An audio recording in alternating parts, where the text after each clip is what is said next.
Joining us tonight in our center seat feature, Republican presidential candidate and Texas Congressman Ron Paul. Congressman, thanks for being here. Thank you for having me. We have started this looking at the position of our center seat guest. We have a new Fox News poll out today, and you take a look at this. You are at 9% in this new national poll, and you see Cain, Romney, Gingrich, and Perry there.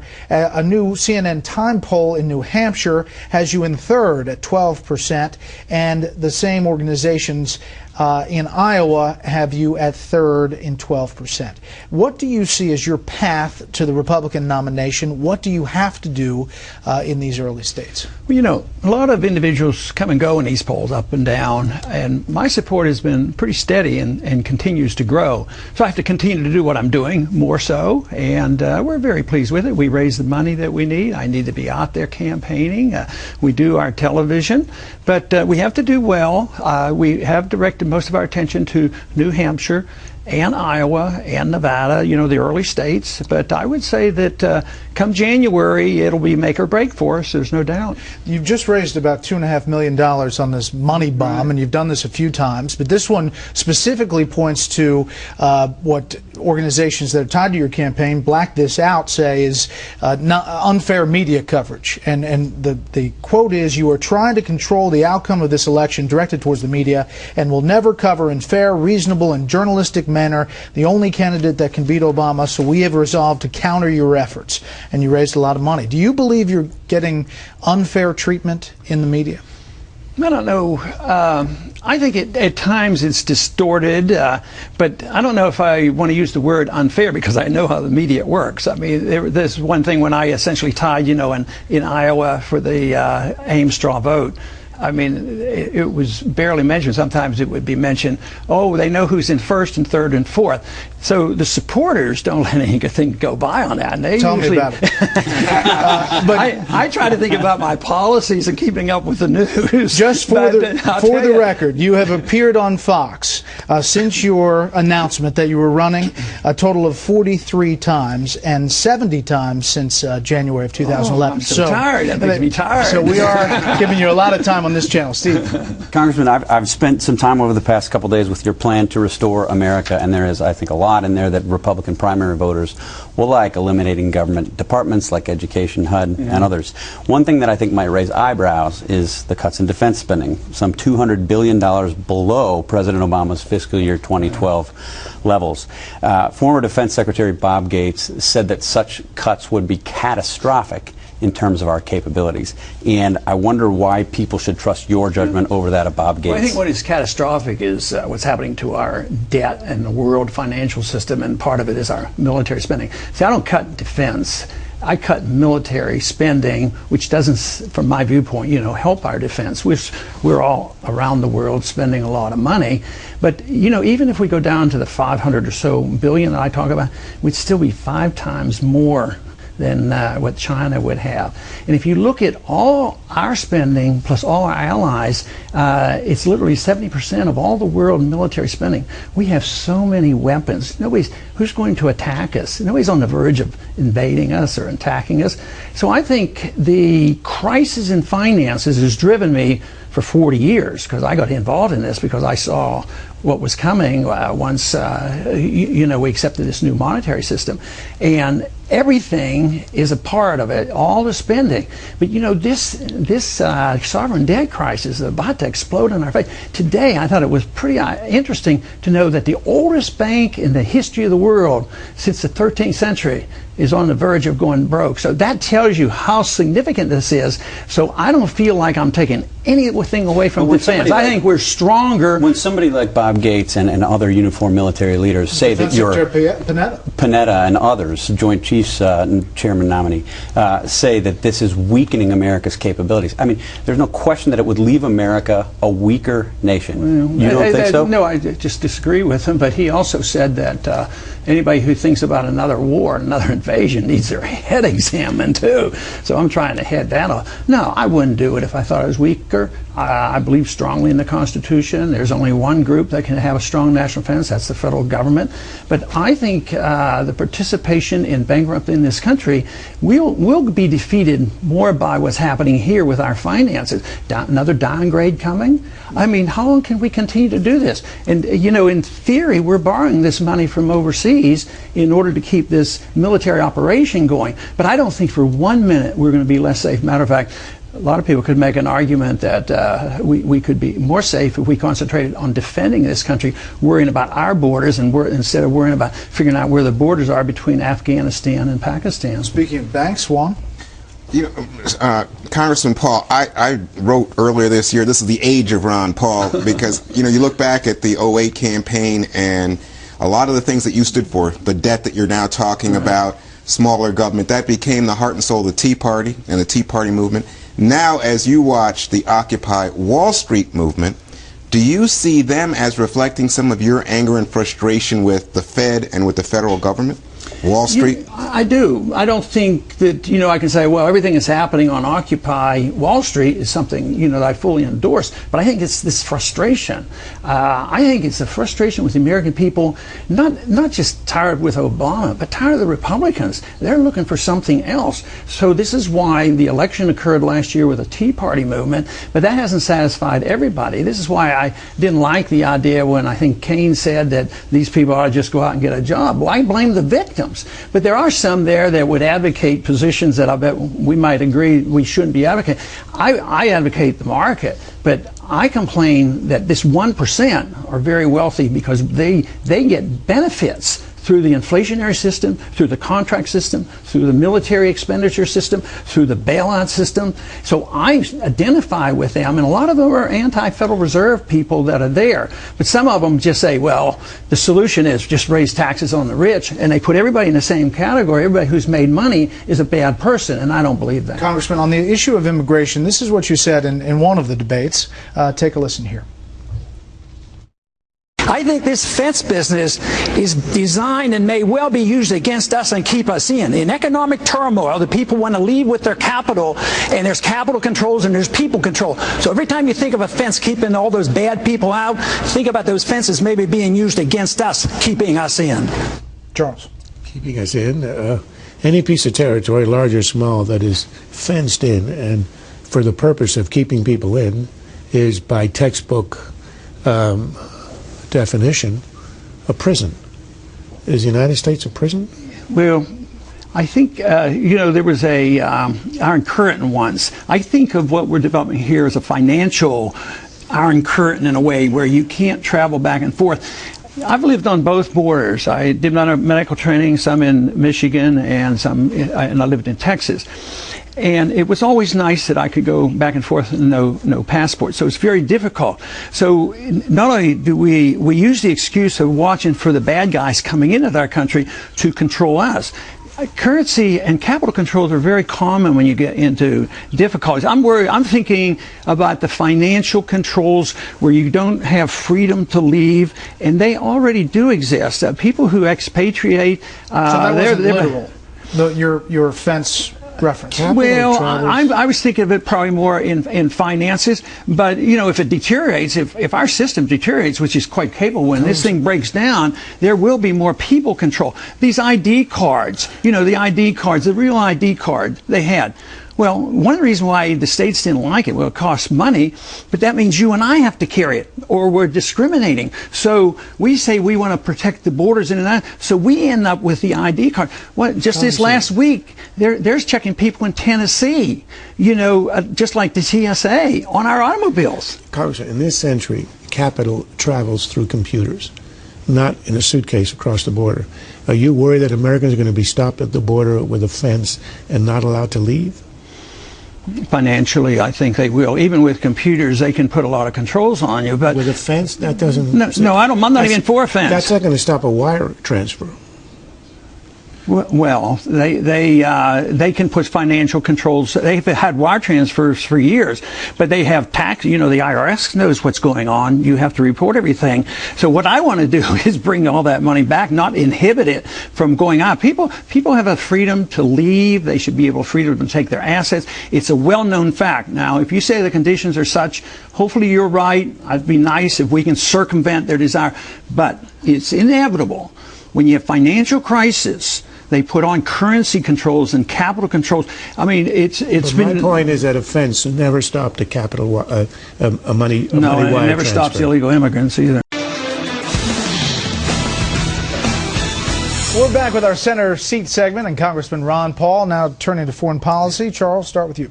You've said that it would be natural for Iran to want to acquire a nuclear weapon, and it would be of no concern to the United States. Well, what if Iran then proceeded to use the weapon to annihilate Israel and kill 6 million Jews? Would that be of concern to the United States? I think you've misstated my position. It's a big concern. I don't like nuclear weapons. The less, the better. I have said that right now we don't have concrete evidence that by our CIA or the United Nations that they're on the verge of it. And I don't think that we have enough reason to go to war against Iran. I was in the military in the 60s, and the Soviets had 40,000 of these, so I know a little bit about, confronting an enemy. But Israel, has a few of those weapons themselves, like about 300. I think Israel sacrifices way too much sovereignty to us. You have to ask us to deal with their borders and what they can do, both defending their borders or dealing with their friends. And right now, Israel is more vulnerable than ever because of the breakdown of all our puppets over there. But Ahmadinejad, the Iranians, they're not going to attack somebody with a weapon they don't have. They're not even capable of producing enough gasoline for themselves. Would you keep sanctions on? No. Why put sanctions on them? We took sanctions off the Soviets, and they murdered hundreds of millions of people. Congressman, in the debate, and in China the same way. We dealt with the Chinese are pretty vicious. So far, the Iranians have not invaded any other countries, and I know they're very difficult, but they haven't invaded their neighbors, and they haven't been threatening to invade us. In the debate, you said, why wouldn't it have been natural for the Iranians to want a weapon? They'd be given more respect. Why should we write these people off? We should stay out of their internal business. So essentially, you're okay with Iran getting a nuclear weapon. I don't think it's our business to decide. But a good example of this is Libya. Libya is sort of our friend, and then they became our enemy, and then we forgave the killer of Lockerbie, and then we said, would you give up your weapons? And he gave up his weapons, then he got clobbered. So with NATO, with us. So it's a good lesson. Hang on to your nuclear weapons. Maybe they'll respect it. Is there any situation, Congressman, where you would deploy U.S. troops abroad?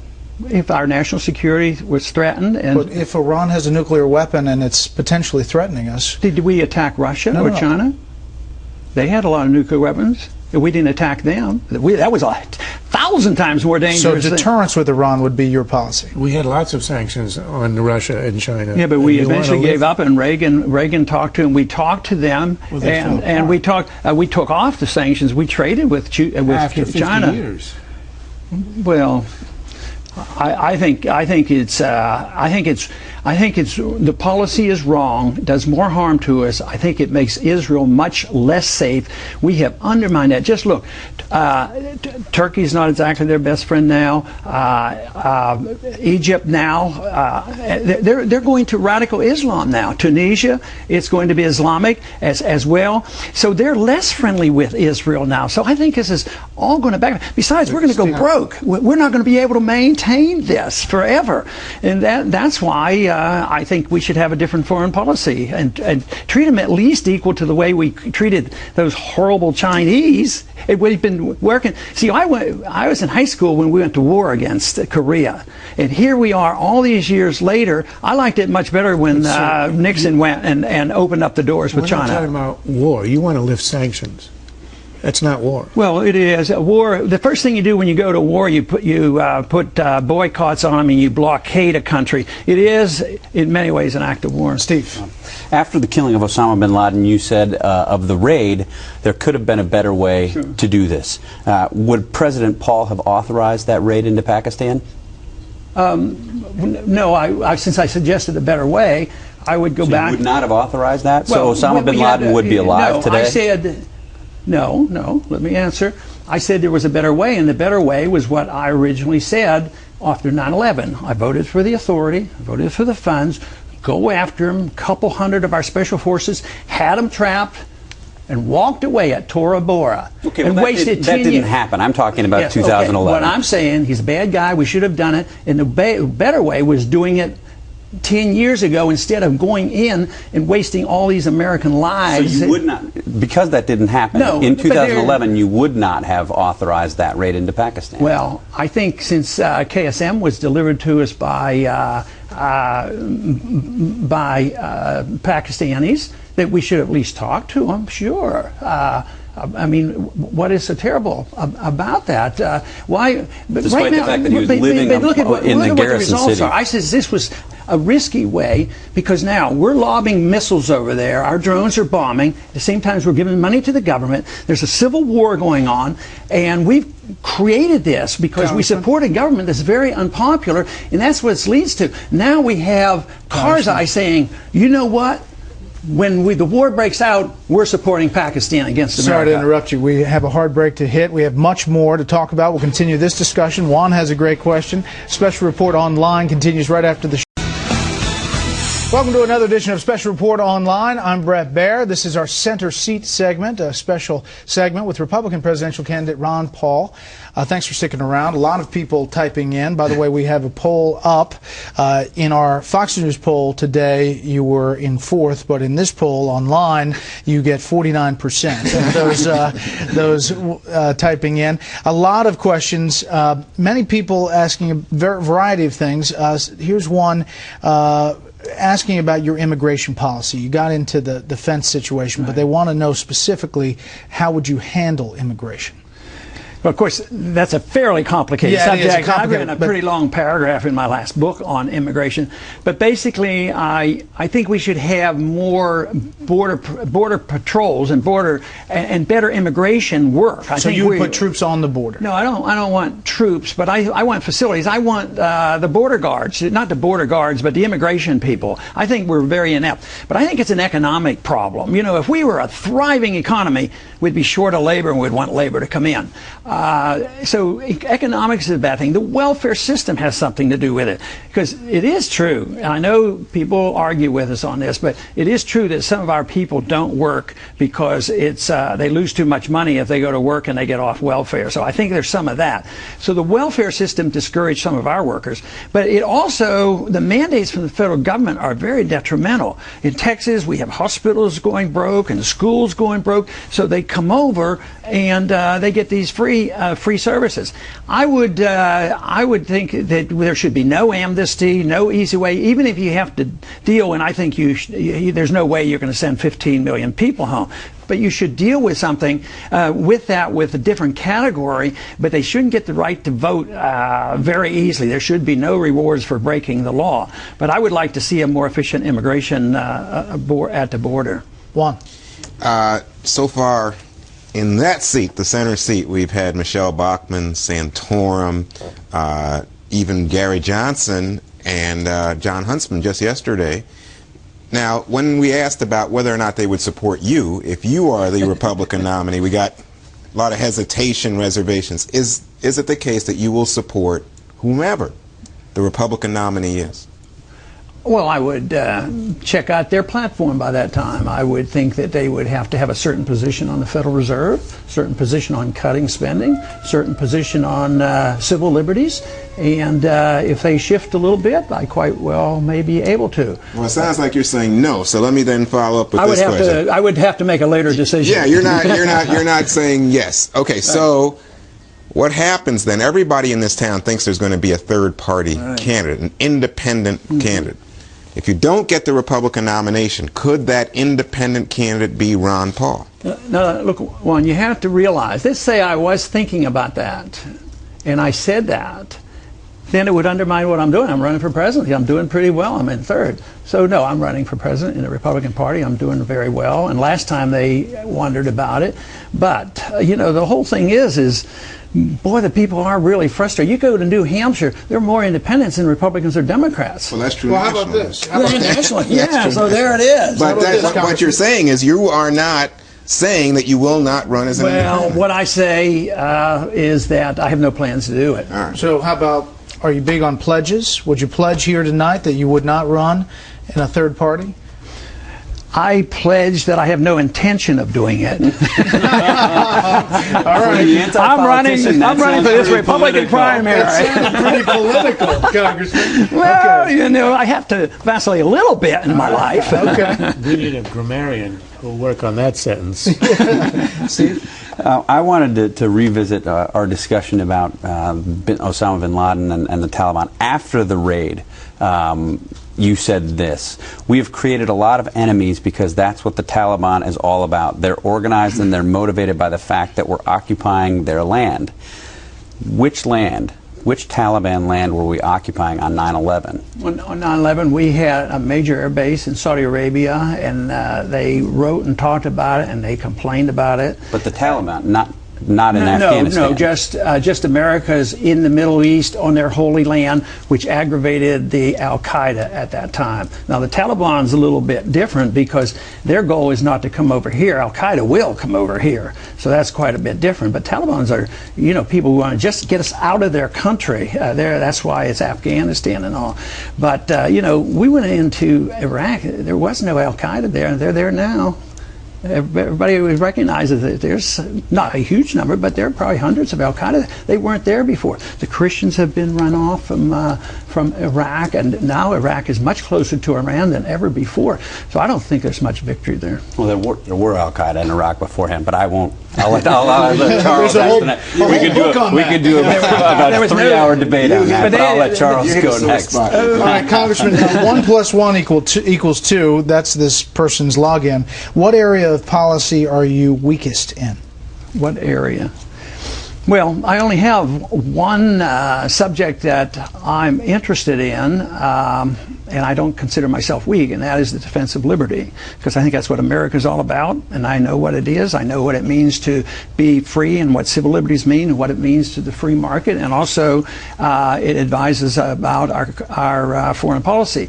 At the same time, the founders understood this very clearly, and they wrote a document which, fortunately for me, endorses the idea of individual liberty. So it's individual liberty I feel very strong in. I would say my weakest trait would be that I could always improve on my delivery, you know, and convince people.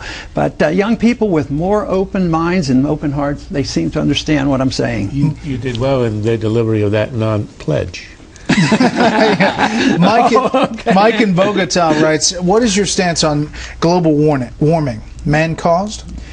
Partially, but I think the radical environmentalists have taken it over. Just recently, some major publications and universities have made some reports on this that, to me, are very, very strong. And these are scientists that says that it's been way overblown. So I read about that in the book, but think that the environmentalists take advantage of it. But to say that man doesn't contribute, but the statistics that show long term, hundreds if not thousands of years, we're not about, you know, to melt. Besides, the one thing that really made me wonder about this, when they took some of these same scientists now that talked about a warming trend, they were worrying about an ice age 30 or 40 years ago. That made me wonder, you know, what's going on here. But the reason that we don't do well for libertarians and conservatives is they think that if we don't endorse the EPA, we don't care about the environment. So I think it makes a point that we ought to be much better in defending the environment as property rights people, rather than saying that we have to depend on a bureaucrat from Washington making sure the environment is protected. Charles. You're a defender of liberty. Is there any drug you would not legalize under your administration if you were in power? Could I walk into any store and buy marijuana, heroin, meth, or crack cocaine? Is there any that you would Well, not allow me to buy on the free market? Yeah, the way I understand the Constitution, the federal government shouldn't be in this business of legalizing anything, so the federal government shouldn't make anything illegal. But the states have this authority to do it. I mean, the federal government tried to make alcohol illegal, and prohibition doesn't work very well. Meth and alcohol aren't exactly equivalent. Well, yeah, I know, but if you compare it to marijuana, alcohol kills a lot more people than marijuana. I agree, but my position is, to answer your question, my position is the federal government should butt out because they've only been involved in about 100 years and they've sort of messed up. Yeah. We've spent over $1 trillion on the war on drugs, hasn't done a bit of good. The states still have prerogatives on alcohol. They have it, and they can protect children and do all these things. So yes, there's a way. It's not like when you legalize something, you endorse something. It's just dealing with it in a different manner. So the states would still have a prerogative on dealing with it. If you're a believer in liberty as a principle, and you are, say, the governor of Texas, why would you, as governor of Texas, any more want to make it illegal to purchase crack than you would if you were the president? I understand the principle of federalism, but as a matter of principle, why would you, as governor, not want to cancel all the laws in Texas that outlaw the purchase of these drugs? Why would you want to cancel out what the founders gave us in our documents? And it was always legal up until last century at 19. So you would legalize if you were the governor? I would let the states do it, and that would be the way that it's supposed to be done. And it was that way. I don't know why we've given up on liberty so soon, because are you going to use it if somebody legalizes something? This whole idea that it's legal, you're all going to be drug addicts. It depends what you're offering me. Congressman, nobody uses it because it's legal. They use it because it's illegal. On the same line, you have an ad out about pro-life. And what is your position on the federal government's role in abortion? And what should be legal and what shouldn't be legal? If you make that argument on the drugs, are you making the argument then that the federal government should be out of pro-life, right, pro-choice? Sure. That would be the logical conclusion. But there's a little bit, I mean, when the government's so much involved in medicine, you better make sure they don't use our money to do abortions. The military, you can have some controls there. But the federal government cannot, I mean, this is the whole reason why Roe versus Wade made such a mess of it. It was a Texas law, they prohibited it. There was Roe versus Wade, they nationalized it. Now, many right-to-life people are saying, what we need is a Supreme Court ruling and amend the Constitution, but they don't accept my bill, which removes the jurisdiction. I would remove the jurisdiction, that's We the People's Act, on these various things, and just say that if the states do something, try to get the federal government out of it. We don't want the Supreme Court legislating as they did in Roe versus Wade. So I would apply the same rule to that. So the states would make the decision, and not the federal government. The state would do it. Congressman, let's go to Republican politics. This week, Rick Perry said it's good politics to keep the birther issue alive. Now, he's gone back and forth on this, but do you think it's good politics to kind of prod and poke at President Obama over where he was born? No, I don't think it's good politics. I think it's probably bad politics. But one thing about that, why didn't anybody ever ask whether his mother was a citizen? If she was a citizen, wouldn't have to be an automatic and would make the whole thing moot. No, I don't think it's good politics at all. I never bring the subject up. Steve? When I was watching the video of your rollout of the plan to restore America, one of the things that surprised me was you don't call for the abolition of the Fed, at least not right away. Right. So who would your Fed chairman be? Jim Grant, probably. And what are his main arguments? He's an Austrian economist. He has experience on Wall Street. He's brilliant. He's a good historian. He'd quit printing money. No, I don't call for the abolishment, but almost all the things that I have done and proposed, like in medicine, I want medical savings accounts, I want a transition, I want freedom of choice schools, just make sure we never make it illegal, that we can't have homeschooling and private schooling, and just legalize competition. In money, the bill that I have is to legalize choice, take off taxes, sales taxes and capital gain tax on money, which is gold and silver, because that is, the Constitution still says gold and silver is legal tender.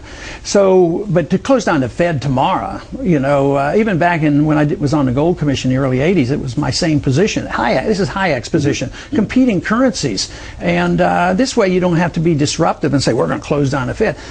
the financial system is going to close itself down. That's what I fear. That's why I think it's so desperate that we get control of this budget, because every single day we're getting closer to something bigger than we've ever had before. What would you do to help the Europeans out, especially if you look at what's going on in Greece, that could have terrible repercussions on our economy? It's a global structure. We can't kind of wall ourselves off. So what would Ron Paul do if he was over at the Fed to help Greece out, or would you ignore it? I'd keep my hands off, because the only thing you can do is print more money. See, it looks like our economy was saved by the bailouts and the Fed creating $15 trillion and sending $5 trillion overseas. Sure, it temporized it, but it's also ushering in the age of inflation, and it's perpetuated. There's no inflation. Oh, it's 9% right now. If you use the old CPI, it's 9%. And even our own government admits it is over 3 today. It's tiny. Come on. Talk to this consumer. Do you go shopping? Congressman, if you're okay for a couple more questions, I know we're at 7:15. If you're okay, Mans of South Carolina wants to know who your VP pick would be. I'm going to win the nomination first before I pick him. Matt Simon would like to know how President Paul would immediately stimulate the economy. Immediately. Well, since I want the troops home, and I can do that as president, you bring the troops home from Korea and all these places, have them spend all that money here. And that would be a little boost until we iron out our foreign policy, but bring the troops home and let them spend their money, and send a signal that all the regulations written and all the executive orders that compounded our problems in the financial sector, the president can do a lot to change that. We're over-regulated and over-taxed. You need Congress to get the taxes back in order, but you need to send a signal. We're going to live within our means. We're going to have sound money. We're going to shrink the size of the Federal Register, and we'll go back to sanity and have our Constitution back someday. Jeff says, what about the fair tax? Where do you stand? I probably would vote for, I'm not a co-sponsor. The fair tax is the sales tax, and I don't think it's completely fair. It's not fair to retired people, and it's not fair to, it's a regressive tax. I think the poor, get stuck with that. What would your tax plan be? 0, 0, 0. I mean, I would like to get rid of the income tax and the corporate tax and shrink the size of government. And we only have had an income tax since 1913. So wait. Anything 0, 0, 0. You mean to tell me? Yeah, I know. But what is the real President Paul going to do on taxes? I'd do anything I can to lower them. Anything and everything. Tax is a burden. But the reason I don't emphasize that as much, and I'm not on any bills, is spending is the tax. Spending takes the money out of the community, then they tax us, then they borrow it, and then they print it. And it all goes back and destroys the economy, pushes the prices up for the poor, and the poor suffer more than the rich. The characteristic of the destruction of a currency, we're about 98% devaluation since the Fed came in. When you destroy a currency, and this comes from Austrian economics, that there's a transfer of wealth from the middle class to the wealthy. And this is why the Wall Streeters are right, but I'm not sure the occupiers understand this. But this is always the case. And then they get the control and the power, they get the bailouts. But what happens to the middle class? They lose their jobs and they lose their houses. So but if you do a massive cut at the beginning of a Paul presidency, right, doesn't that in itself affect the economy in a detrimental way immediately? Not necessarily. Study what happened after World War II. 10 million people came back. They weren't given jobs. The military budget was slashed, I think, approximately 50 or 60%. Taxes went down. And all of a sudden, jobs became available again. But they didn't have to worry about 10 million people. Where were they going to go? And I'm not even advocating that. It's going to be through attrition. My program it gets rid of people through attrition, and it won't be overnight, just as the Federal Reserve is through attrition and through gradual changes. Charles, last one. Well, this is sort of out of left field, but if a major waterway, the Suez Canal or the Panama Canal, fell into hostile hands, what would you as Commander-in-Chief do, if anything? I'd look at it and study it and find out if it was a threat to our national security, and go to the Congress, find out if they want to declare war, who the enemy is, and take care of it and get it over with. Clive in Ireland, Dr. Paul has delivered 4,000 babies. Is that harder than politics? It's Well, I better not say what I was going to say. It's messier? Was that what you're going to say? I mean, it's a lot more enjoyable than being grilled. You know, medicine is wonderful, and delivering babies was wonderful. And as my wife always said, you know, an OB doctor is one of the few doctors that gives you something. A lot of times, a doctor can only give you your health back. There was something very wonderful about it, and I loved it. Like I said, they didn't usually give me too much grief. Those babies were glad to get out. Do you need to win Iowa? Where do you need to finish? In the top. I would be disappointed with third, but I should be. I mean, if I come in third, I'm still alive, but I think I better do first or second in a couple of those. I have to do well in January.